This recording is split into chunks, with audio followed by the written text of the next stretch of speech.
Okay, hello everybody and thanks for tuning in. This is a very special video where we're going to be talking about some key terms and key ideas that build on what we saw in the Douglas Sirk film, All That Heaven Allows. Our goal for this presentation, we've got a couple goals. One, we want to learn about the life of the director of this film. Two, we want to learn about some key terms that we can use when we talk about this film and other films. We also want to learn a little bit about how texts, especially films, become known as classic. This is not just because the text is really good, because good is a really subjective determination. So how does a film especially become classic film? And why is that important when it comes to Douglas Sirk and All That Heaven Allows? And then lastly, we want to look at the role of film scholarship and criticism in the process of making meaning from a film. This presentation is going to cover all of that stuff. Now, if you want to see just these slides on their own, you can find this presentation posted to the website pretty easily. And yeah, so let's get into it. This is called Douglas Sirk Auteur, an introduction to the director's life, film style, and effect on Hollywood and beyond. So let's get into a brief biography here first.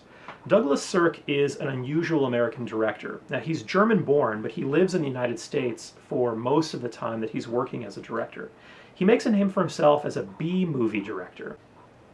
B-movies are a type of film usually tacked onto an A-list movie in what we call a double feature. Now, if you lived during this time, especially the 40s and 50s, you go to a movie theater for a double feature, the first movie you would see is called an A-movie, the A-movie. It stars A-list talent. It is the product of a huge budget and a great deal of time, energy, and resources on the part of the studio. But to attract greater audiences, because you're not just getting one movie, you're getting two movies, the studio would pump out these movies called B movies. These movies are not particularly good. Oftentimes they're kind of cheesy and silly. They're clones of other movies, so you might see like sci-fi movies about aliens, or maybe westerns where the new sheriff in town has to shoot the outlaw and restore justice or whatever. They're movies that aren't particularly groundbreaking. It's not to say that there isn't anything enjoyable about them, but they're generally, they're not the product of the kind of critical eye resources that the A-list, the A-movie is, okay? So Douglas Sirk made a name for himself as a B-movie director. But he was mostly remembered for his family melodramas. Now, at this point, we've probably taken some time to think about the term melodrama. It is a type of dramatic story that features extreme, exaggerated emotional content. So instead of a couple breaking up and saying, let's just not be together anymore, I don't love you, you generally have one of the two people saying, I'm going to drink this poison, or I'm going to jump off of a cliff, and then you hear this really intense string music like bum bum bum, okay. You know the type. Now, this is a type of filmmaking that was really popular in the early days of American cinema, and it remained popular through the 1950s. By today's standards, these movies seem kind of silly, but more on that later. Douglas Sirk made a name for himself as a family melodrama director, meaning that you have all of this tension and drama within a family, and he, the director, is going to create a portrait of that drama. He's an active filmmaker from 1936 to 1959. After that, he retires and moves to Switzerland.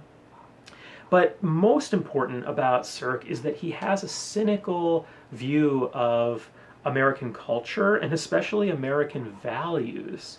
He is especially cynical of upper middle class American life.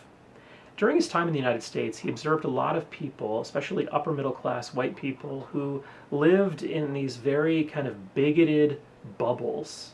He noticed that people had very prejudiced attitudes, not just toward racial or ethnic identity of people other than them, but also bigoted attitudes toward class and sexuality, sexual orientation. He noticed that for white upper middle class Americans, they wanted nothing to do with people of class positions and status positions lower than them, nothing to do with people of racial or ethnic identities or traditions that were different from theirs, that there was this kind of shuttered quality. And in Hollywood, this kind of quality, where you live in a neighborhood of people who are the same race, same ethnic identity, same class, same status position, oftentimes same political position as yours. But for Sirk, he felt like this wasn't a good thing necessarily, and he wanted to make films that reflected the kind of caustic, almost toxic nature of this exclusivity. And that's why he made the family melodramas of the 50s. He was written off by critics at the time. Critics didn't like him. They felt like he was not a very talented or original director, that his B movies were kind of silly and not noteworthy, and that the family melodramas were also just not serious filmmaking. More on that later. So he was written off. Eventually, he is reevaluated by critics. People look at his work and they say, actually, there's something here that critics didn't understand at first, but maybe we should rethink Douglas Sirk. Now, even today, he continues to be the subject of fascination, scholarship, and also criticism. People love to revisit his work and try to find all sorts of new hidden meanings. And that's something that we're going to be doing too when we revisit All That Heaven Allows. In this next slide, we want to talk about this term weepies and women's pictures. A weepy is not a term that we use anymore, but in the 40s and 50s, this term was popular. It was a designation for a film that was really emotional and that might make you cry. All That Heaven Allows is that film. It was dismissed by a lot of critics as being just a weepy. And we don't necessarily use this term anymore, but we have a lot of similar terms that we use to dismiss movies that aren't serious. I think a really good term is chick flick. Chick flick is maybe also not a very popular term anymore, but it was a pretty common term that people would use to dismiss romantic comedies or movies that serious film goers, i.e. men, wouldn't want to watch. Oh, that's just a chick flick. It's not anything. So the terms have changed, but the idea of dismissing a film that is not serious, that idea remains. The reason this is important is because Sirk is always dismissed as producing weepies, but for viewers today, that doesn't mean that he's not somebody we shouldn't take seriously. When you think about the reviews that we worked with last week, we want to ask ourselves some of these questions. Which elements did the reviewers focus on? And the answer here is that they focus a lot on actors' appearances. They focus a lot on the emotional content of the film. Which elements seem underrepresented or left out? And of course, the internal struggles, the class conflicts, the family tension between, do I follow my heart or do I stay true to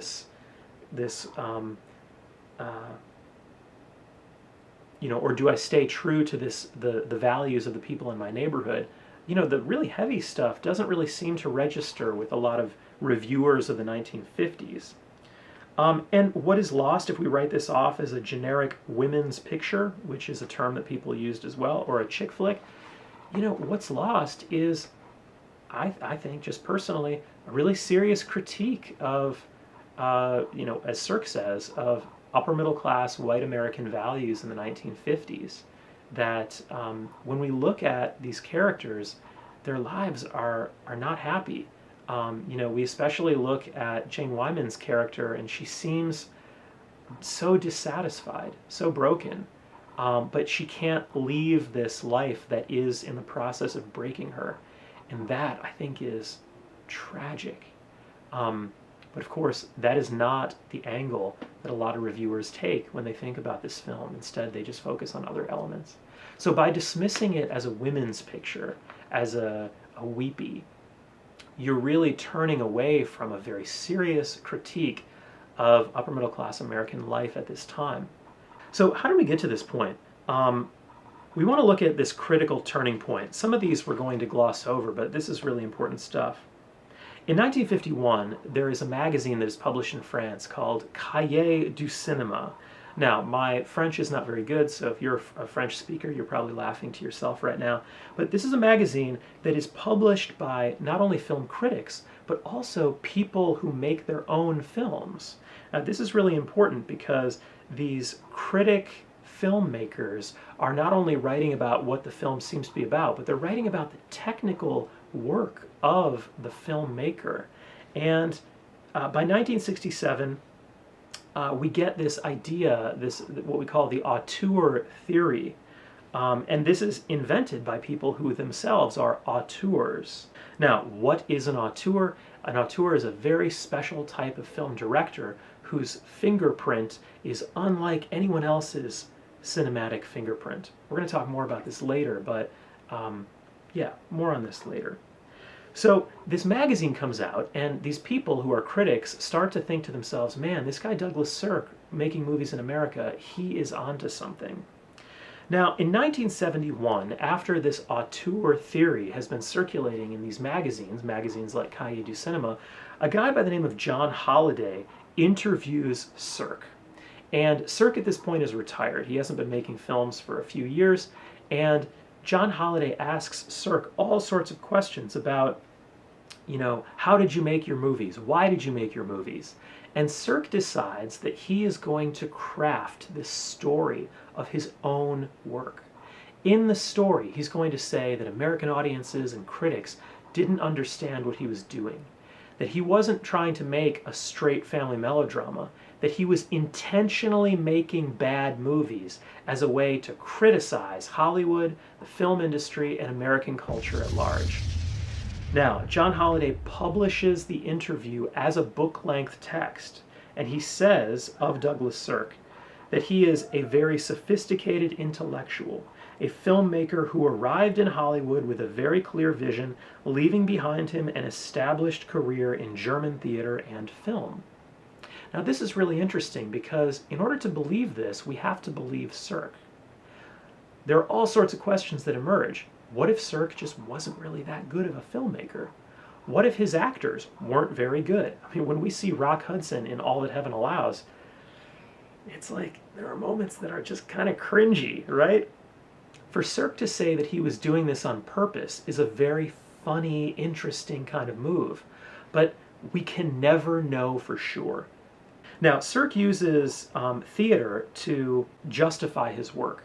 When he's talking to John Holliday, he evokes a very famous German playwright named Bertolt Brecht. And maybe we're getting a little far down the rabbit hole here, but Brecht is known as a revolutionary playwright himself. He's very critical of German culture as he is working in the early 20th century. And he decides to attack what he calls traditional realistic devices in theater. In other words, if you're a director and you're asking two people, a couple on stage, to relate to each other as a regular couple would, they're going to do and say things that seem quote-unquote real to the audience. Now, what Brecht wanted actors to do is do and say things that seemed completely unreal, unnatural, and oftentimes this just looked like bad acting. But Brecht forced his actors to do it on purpose, and the reason that he did it is because he was concerned that what was considered normal in German culture was actually very dangerous. It was putting the country on a path that was a dangerous path. So in order to blow up this idea of what seemed right and normal and natural, he was going to stage productions that were not right, not normal, and not natural. Now, I made this note at the bottom that Marxists really thought this was cool. And the reason that Marxists thought this was cool is that, Marxists were very critical of German society at this time in the early 20th century, especially leading up to World War II and post-World War I. So by destroying what seemed to be normal and asking the audience, what can be normal now? What else is possible now? This was seen as a very liberating kind of representational work. Take what we think is normal, blow it up by making it intentionally abnormal seeming, and then ask yourself, what is possible now? That's interesting. Why is it interesting for us when we're talking about Sirk? Well, because Sirk uses Brecht. He's a big fan of Bertolt Brecht. And he says in the John Halliday interview, look, I was just channeling Bertolt Brecht when I made these not very good movies. So what I'm doing is actually high concept, not just making a bad movie.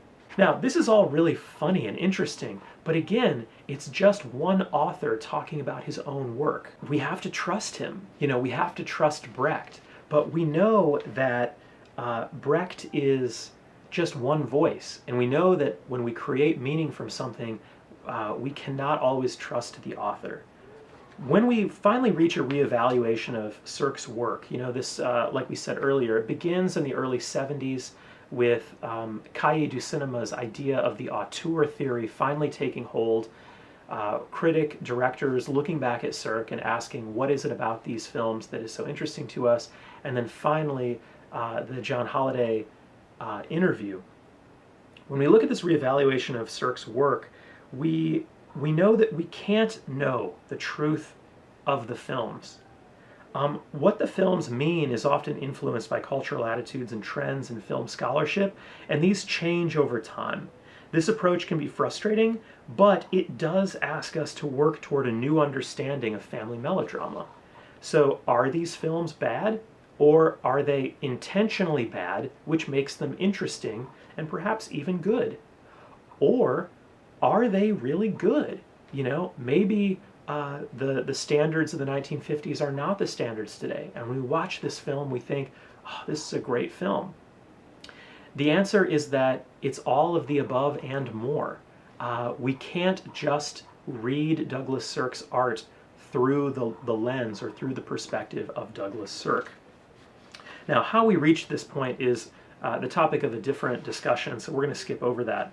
But let's look at Douglas Sirk's impact today. Now, we're not going to actually do this. If we were in class, we would do this. I would ask you, do you have a favorite director? Would you see their latest film even if you knew nothing about it? What qualities and characteristics about this person's work is so appealing to you? Now, we could probably point to several different people, but I have two videos here that if you want to watch these videos, you can find them in the actual document. The top one is a scene from the film Pulp Fiction. And Pulp Fiction is directed by an American director named Quentin Tarantino, who is still working and making critically acclaimed and controversial films today. But the reason that I want you to look at this is because Tarantino is often understood as an auteur. And again, we're going to define that work in the next slide. But this is really important because we see this kind of chain of influence, that Tarantino is heavily influenced by Douglas Sirk. But when we look at the bottom video, this video is a film director named Guillermo del Toro, who created a movie called The Shape of Water, and that won Best Film Award, Film of the Year for 2018. In this, he talks about Douglas Sirk and how indebted to Douglas Sirk his work really is. So when we see contemporary auteurs, people like Tarantino and Guillermo del Toro, we see that they, as auteurs, are influenced by auteurs of the past. All right, so we talked about a lot of auteur, this and that. What is this? Who is the author? So many people are involved in the process of filmmaking, from the actors, the director, the stagehands, the producers, all sorts of people in the movie studio.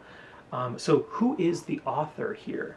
Well, auteur theory is this idea that the director is viewed as the major creative force in a motion picture.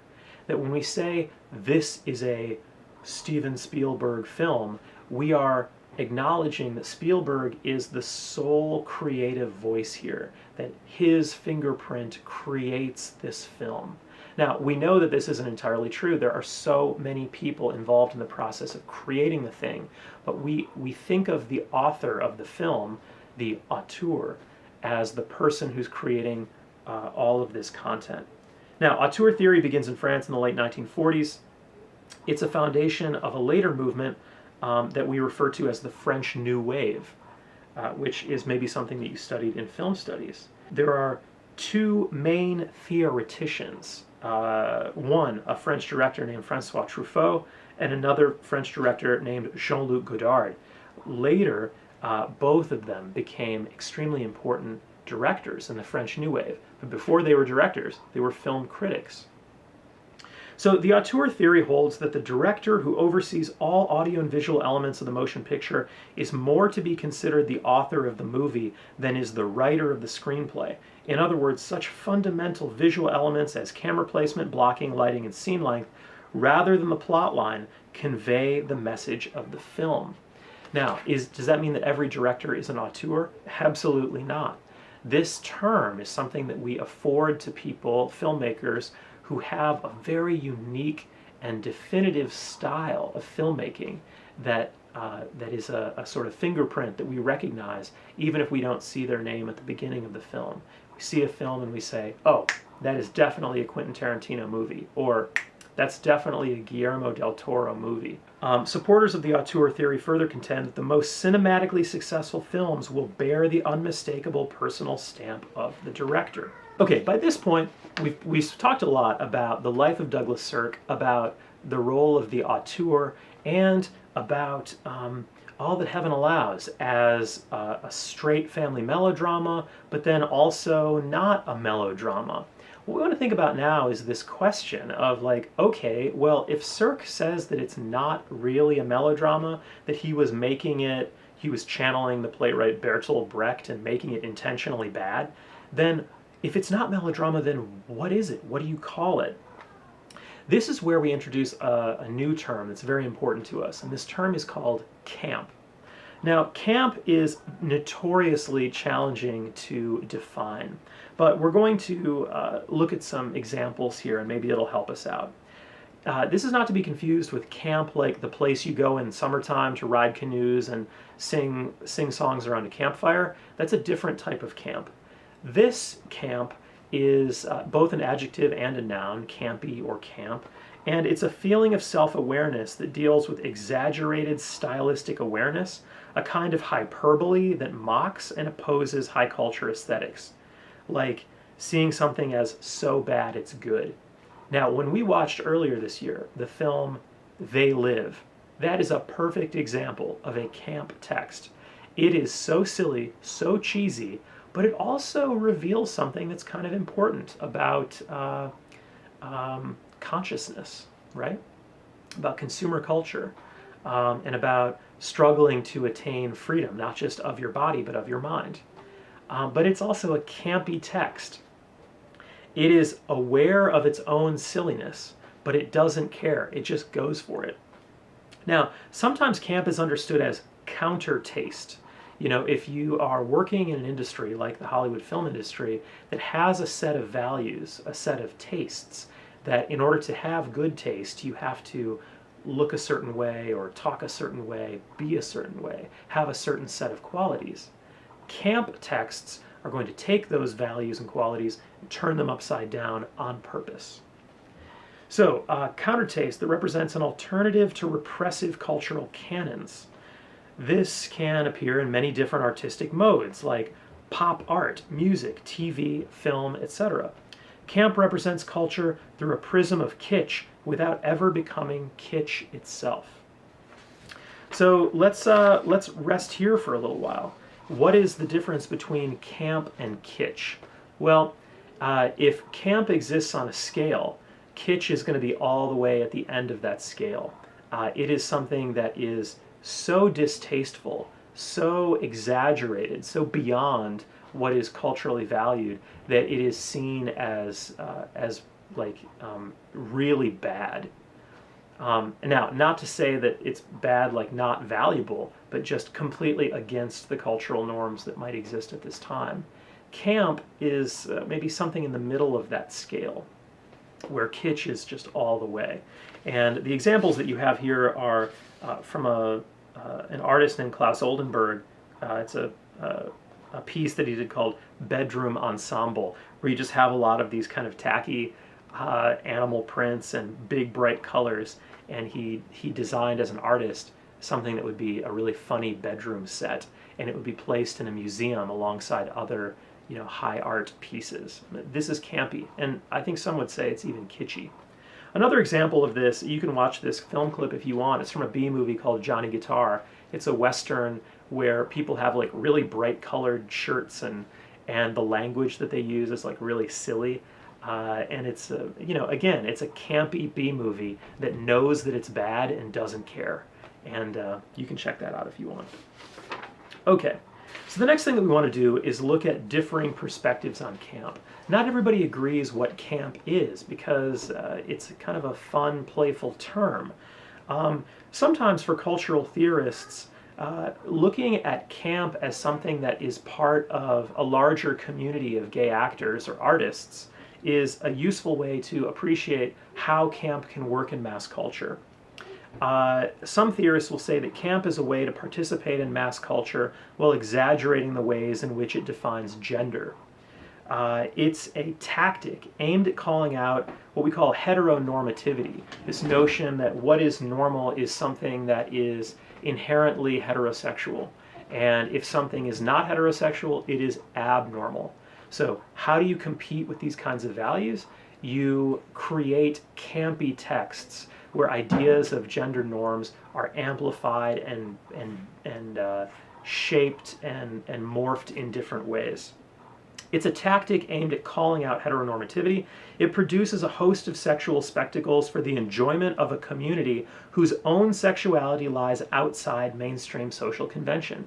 So by today's standards, if we talk about members of the LGBTQ plus community, many times we don't see members of this community or values shared within this community represented in popular cultural texts. Sometimes we do, because culture is changing, but in the 1950s we don't.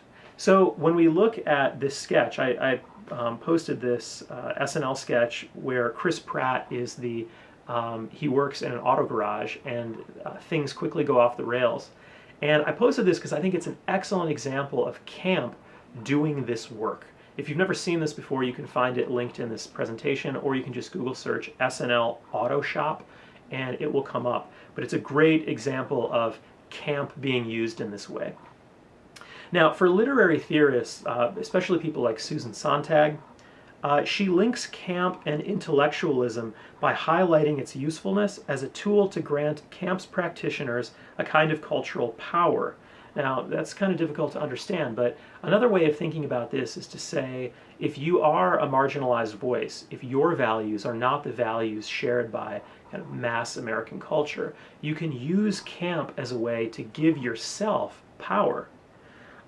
Camp texts are less about designations of high and low, that is like specialized and popular, is what she's saying, and it's more about the experience of them, of seeing them. Their campy style takes primacy over content, context, or morality. In other words, it isn't about the story of a campy text, it's about the experience of seeing it. I think an excellent example of this is probably a show called RuPaul's Drag Race, where we're not necessarily interested in the plot of the show, although maybe we are, but that's not the most important part of the show. The show is overwhelmingly campy, and when we watch it, there's something, the real value there, according to literary theorists like Susan Sontag, is the experience of seeing it. It isn't necessarily about the content, the context, or the morality of the show. That's all secondary.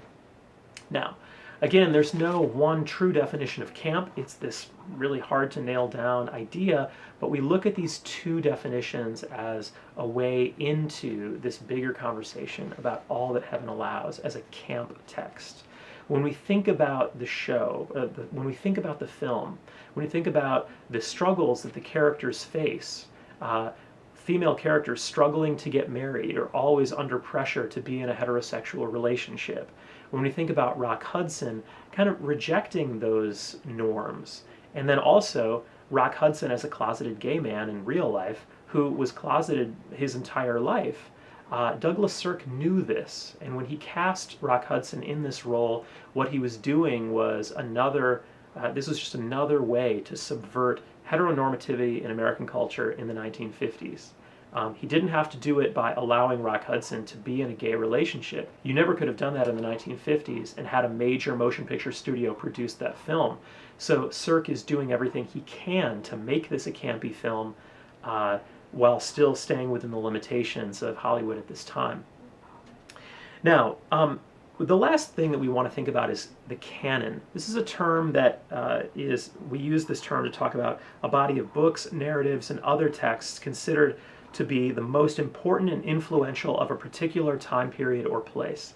When you think about the high school canon, these are all books that people read in high school. The Great Gatsby, Catcher in the Rye, maybe Romeo and Juliet, or Hamlet, the Odyssey, let's say, etc., etc. But when we ask ourselves, how do things become part of the canon? It's because they have designations of being classics. But of course, that designation is arbitrary too. It's really just the work of a bunch of critics who get together and say that something is important. And that's where we are with Douglas Sirk. A bunch of critics now revisit his films and say, these actually aren't as bad as we thought they were. There's something more complicated happening here. But when critics do that, it doesn't negate the fact that critics originally didn't like his movies. It doesn't negate the fact that his reputation originally was kind of checkered. And also, it doesn't negate the fact that Sirk himself authored his own classic designation, that no one started paying attention to him until he told everybody that he was worth paying attention to. That, I think, is a very exciting and complicated move on the part of an author. That he doesn't become an auteur until he wills his own being an auteur. He doesn't become a classic until he wills his own being a classic, if that makes sense. So I want to just rest here on this final point, and then we'll wrap up, that Sirk is canonical, but we can't be 100% okay with him being part of the Hollywood canon, let's say. The politics of the film are widely understood and appreciated, but the text's support of these progressive readings that we're trying to apply to it, like, criticizing kind of anti-feminist position of having to get married to feel complete. The text's support of these progressive readings is still suspended in the constantly changing field of critical interpretation, meaning critics are always trying to apply new meanings to this film. And we can't really be satisfied with one meaning because the film is so complicated and our values, our context, is always changing. When we say ultimately Sirk's family melodramas became and remained valuable for film studies through a disavowal of their popularity or possible campiness, when we say that, we mean that in film studies circles, to understand this film as high art is to disavow, that is to say, to reject or to not take into account the film's popularity or possible campiness. Once you read it as campiness, it stops being this kind of high art masterpiece. And, I don't think that we have to be in a position where it's either or. I think it's yes and. It is critically interesting. He's using a lot of very sophisticated filmmaking techniques. He is producing a criticism of the American values of this time, especially around race, class, and gender. And he's also making a campy text. It can be all of these things, and it can be more. But it hasn't been able to be all of these things until recently. And that, I think, is cool, because it means that even though this text is from the mid-1950s, it continues to live on. Its meaning continues to change. And as a representation of this time, it's still in the process of telling us about this time and the people who lived during it and the people who consumed this film. As we move forward, we're going to be taking this idea of the auteur and about film as representation, about campiness, and about kitsch, and all of these other terms we've been talking about, and we're going to apply them to a remake text. This is a remake of All That Heaven Allows from 2008 by the American director Todd Haynes, and it is called Far From Heaven. And we're going to talk more about that too, and we're going to be applying a lot of these ideas to that film. So more on that later. But I hope this presentation was useful to you. If you need these slides, you can just find the presentation posted online. If you want to watch any of the videos, they're all embedded in the actual slides, so you can check them out that way. All right. As always, if you have any questions, concerns, post them to the group chat. I hope this was valuable to you. Thank you for your attention. We'll see everybody in the next one. Bye.